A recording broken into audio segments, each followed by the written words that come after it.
2 Kings chapter 9. The prophet Elisha summoned a man from the company of prophets and said to him, "Tuck your cloak into your belt, take this flask of olive oil with you and go to Ramoth Gilead. When you get there, look for Jehu son of Jehoshaphat, the son of Nimshi. Go to him and get him away from his companions and take him into an inner room. Then take the flask and pour the oil on his head and declare, 'This is what the Lord says. I anoint you over king over Israel.' Then open the door and run. Don't delay." So the young prophet went to Ramoth Gilead. When he arrived, he found the army officers sitting together. "I have a message for you, Commander," he said. "For which of us?" asked Jehu. "For you, Commander," he replied. Jehu got up and went into the house. Then the prophet poured the oil on Jehu's head and declared, "This is what the Lord, the God of Israel, says. I anoint you king over the Lord's people Israel. You are to destroy the house of Ahab your master, and I will avenge the blood of my servants, the prophets, and the blood of all the Lord's servants shed by Jezebel. The whole house of Ahab will perish. I will cut off from Ahab every last male in Israel, slave or free. I will make the house of Ahab like the house of Jeroboam, son of Nebat, and like the house of Baasha, son of Ahijah. As for Jezebel, dogs will devour her on the plot of ground at Jezreel, and no one will bury her." Then he opened the door and ran. When Jehu went out to his fellow officers, one of them asked him, "Is everything all right? Why did this maniac come to you?" "You know the man and the sort of things he says," Jehu replied. "That's not true," they said. "Tell us."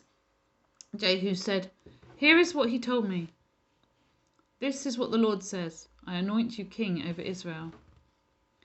They quickly took their cloaks and spread them under him on the bare steps. Then they blew the trumpet and shouted, "Jehu is king!" So Jehu, son of Jehoshaphat, son of Nimshi, conspired against Joram. Now Joram and all Israel had been defending Ramoth Gilead against Hazael, king of Aram. But King Joram had returned to Jezreel to recover from the wounds the Arameans had inflicted on him in the battle with Hazael, king of Aram. Jehu said, "If you desire to make me king, don't let anyone slip out of the city to go and tell the news in Jezreel." Then he got into his chariot and rode to Jezreel, because Joram was resting there, and Ahaziah, king of Judah, had gone down to see him. When the lookout standing on the tower in Jezreel saw Jehu's troops approaching, he called out, "I see some troops coming." "Get a horseman," Joram ordered. "Send him to meet them and ask, 'Do you come in peace?'" The horseman rode off to meet Jehu and said, "This is what the king says. Do you come in peace?" "What do you have to do with peace?" Jehu replied. "Fall in behind me." The lookout reported, "The messenger has reached them, but he isn't coming back." So the king sent out a second horseman. Then he came to them and he said, "This is what the Lord king says. Do you come in peace?" Jehu replied, "What do you have to do with peace? Fall in behind me." The lookout reported, "He has reached them, but he isn't coming back either.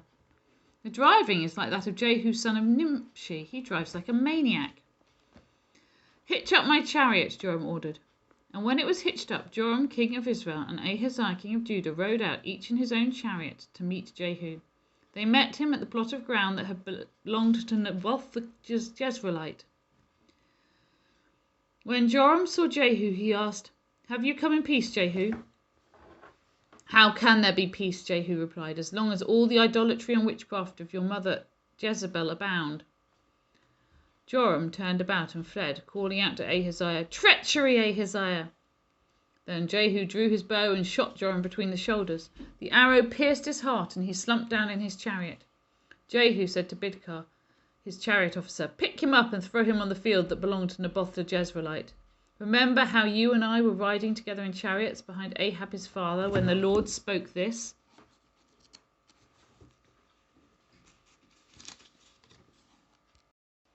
This prophecy against him. "Yesterday I saw the blood of Naboth and the blood of his sons, declares the Lord, and I will surely make you pay for it on this plot of ground, declares the Lord. Now then, pick him up and throw him on that plot, accordance with the word of the Lord." When Ahaziah, king of Judah, saw what had happened, he fled up the road to Beth-Hagen. Jehu chased him, shouting, "Kill him too!" They wounded him in his chariot on the way up to Gur near Ibleam, but he escaped to Megiddo and died there. His servants took him by chariot to Jerusalem and buried him with his ancestors in his tomb in the city of David. In the 11th year of Joram, son of Ahab, Ahaziah had become king of Judah. Then Jehu went to Jezreel. When Jezebel heard about it, she put on eye makeup, arranged her hair, and looked out of a window. As Jehu entered the gate, she asked, "Have you come in peace, you Zimri, you murderer of your master?" He looked up at the window and called out, "Who is on my side? Who?"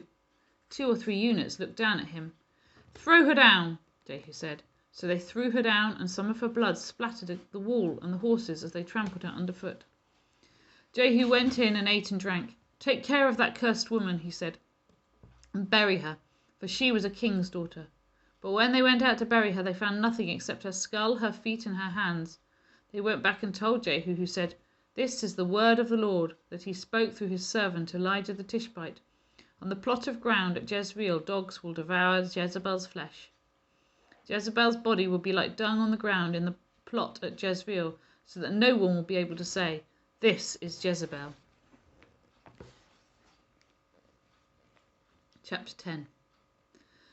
Now there were in Samaria 70 sons of the house of Ahab. So Jehu wrote letters and sent them to Samaria to the officials of Jezreel, to the elders and to the guardians of Ahab's children. He said, "You have your master's sons with you, and you have chariots and horses, a fortified city and weapons. Now as soon as this letter reaches you, choose the best and most worthy of your master's sons, and set him on his father's throne. Then fight for your master's house." But they were terrified and said, "If 2 kings could not resist him, how can we?"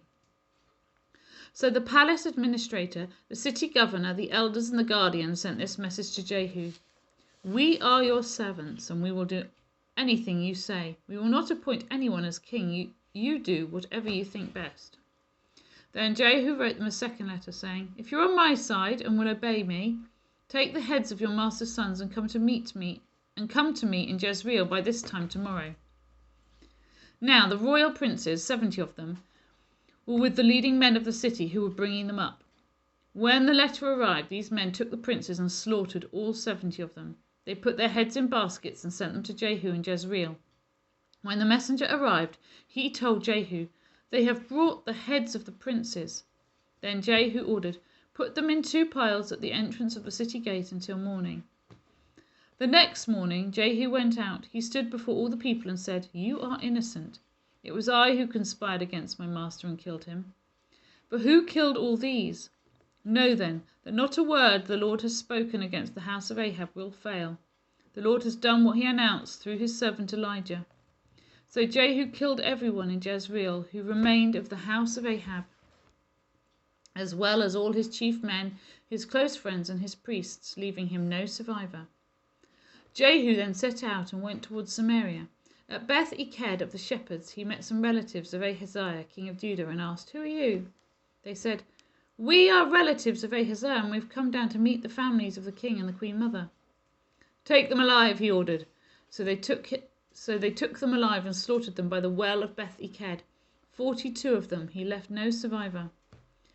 After he left there, he came upon Jehonadab, son of Rechab, who was on his way to meet him. Jehu greeted him and said, "Are you in accord with me as I am with you?" "I am," Jehonadab answered. "If so," said Jehu, "give me your hand." So he did, and Jehu helped him up into the chariot. Jehu said, "Come with me and see my zeal for the Lord." Then he made him ride in his chariot. When Jehu came to Samaria, he killed all who were left there of Ahab's family. He destroyed them according to the word of the Lord spoken to Elijah. Then Jehu brought all the people together and said to them, "Ahab served Baal a little. Jehu will serve him much. Now summon all the prophets of Baal, all his servants and all his priests. See that no one is missing, because I am going to hold a great sacrifice for Baal. Anyone who fails to come will no longer live." But Jehu was acting deceptively in order to destroy the servants of Baal. Jehu said, "Call an assembly in honor of Baal." So they proclaimed it. Then he sent word throughout Israel, and all the servants of Baal came, not one stayed away. They crowded into the temple of Baal until it was full from one end to the other. And Jehu said to the keeper of the wardrobe, "Bring robes for all the servants of Baal." So he brought out robes for them. Then Jehu and Jehonadab, son of Rechab, went into the temple of Baal. Jehu said to the servants of Baal, "Look around and see that no one who serves the Lord is here with you, only servants of Baal." So they went in to make sacrifices and burnt offerings. Now Jehu had posted 80 men outside with this warning: "If one of you lets any of the man I am placing in your hands escape, it will be yours. It will be your life for his life." As soon as Jehu had finished making the burnt offering, he ordered the guards and officers, "Go in and kill them. Let no one escape." So they cut them down with the sword. The guards and officers threw the bodies out and then entered the inner shrine of the temple of Baal. They brought the sacred stone out of the temple of Baal and burned it. They demolished the sacred stone of Baal and tore down the temple of Baal. And people have used it for a latrine to this day. So Jehu destroyed Baal worship in Israel. However, he did not turn away from the sins of Jeroboam, son of Nebat, which he had caused Israel to commit, the worship of the golden calves at Bethel and Dan. The Lord said to Jehu, "Because you have done well in accomplishing what is right in my eyes, and have done to the house of Ahab all I had in mind to do, your descendants will sit on the throne of Israel to the 4th generation." Yet Jehu was not careful to keep the law of the Lord, the God of Israel, with all his heart. He did not turn away from the sins of Jeroboam, which he had caused Israel to commit. In those days the Lord began to reduce the size of Israel. Hazael overpowered the Israelites throughout their territory, east of the Jordan, in all the land of Gilead, the region of Gad, Reuben, and Manasseh, from Aroer by the Arnon Gorge through Gilead to Bashan. As for the other events of Jehu's reign, all he did and all his achievements, are they not written in the book of the annals of the kings of Israel? Jehu rested with his ancestors and was buried in Samaria, and Jehoahaz his son succeeded him as king.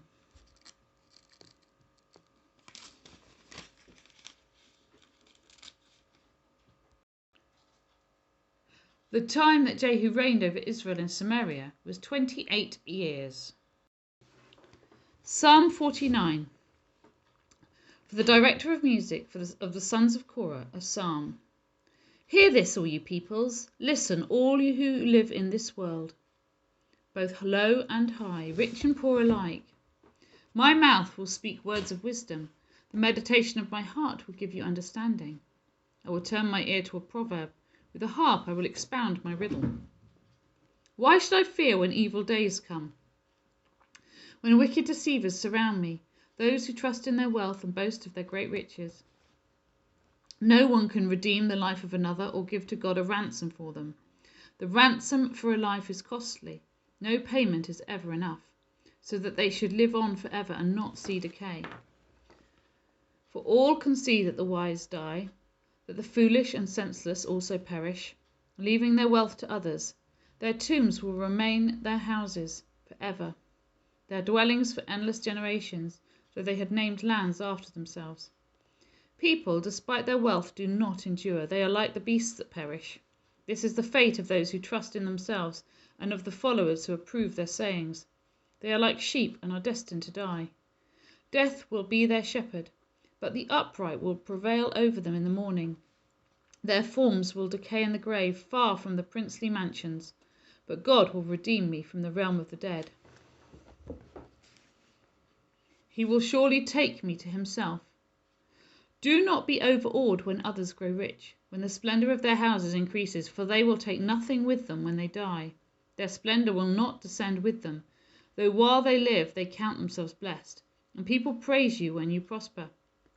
They will join those who have gone before them, who will never again see the light of life. People who have wealth but lack understanding are like the beasts that perish. Matthew chapter 7.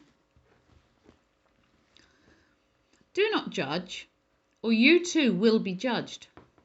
For in the same way as you judge others, you will be judged, and with the measure you use, it will be measured to you.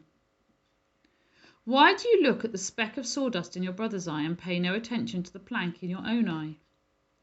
How can you say to your brother, "Let me take the speck out of your eye," when all the time there is a plank in your own eye? You hypocrite! First take the plank out of your own eye, and then you will see clearly to remove the speck from your brother's eye. Do not give dogs what is sacred. Do not throw your pearls to pigs. If you do, they may trample them under their feet, and turn and tear you to pieces. Ask, and it will be given to you. Seek, and you will find. Knock, and the door will be opened to you. For everyone who asks receives, the one who seeks finds, and to the one who knocks the door will be opened. Which of you, if your son asks for bread, will give him a stone? Or if he asks for a fish, will give him a snake? If you then, though you are evil, know how to give good gifts to your children, how much more will your Father in heaven give good gifts to those who ask him?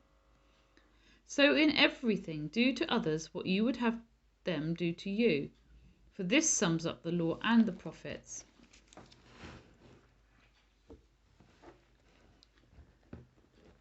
Enter through the narrow gate. For wide is the gate and broad is the road that leads to destruction, and many enter through it. But small is the gate and narrow the road that leads to life, and only a few find it. Watch out for false prophets. They come to you in sheep's clothing, but inwardly they are ferocious wolves. By their fruit you will recognize them. Do people pick grapes from thorn bushes or figs from thistles? Likewise, every good tree bears good fruit, but a bad tree bears bad fruit. A good tree cannot bear bad fruit, and a bad tree cannot bear good fruit. Every tree that does not bear good fruit is cut down and thrown into the fire. Thus, by their fruit you will recognize them. Not everyone who says to me, Lord, Lord, will enter the kingdom of heaven, but only the one who does the will of my Father who is in heaven. Many will say to me on that day, Lord, Lord, did we not prophesy in your name, and in your name drive out demons, and in your name perform many miracles? Then I will tell them plainly, I never knew you. Away from me, you evildoers. Therefore, everyone who hears these words of mine and puts them into practice is like a wise man who built his house on the rock. The rain came down and the streams rose and the winds blew and beat against that house, yet it did not fall, because it had its foundation on the rock. But everyone who hears these words of mine and does not put them into practice is like a foolish man who built his house on sand. The rain came down, the streams rose, and the winds blew and beat against that house, and it fell with a great crash.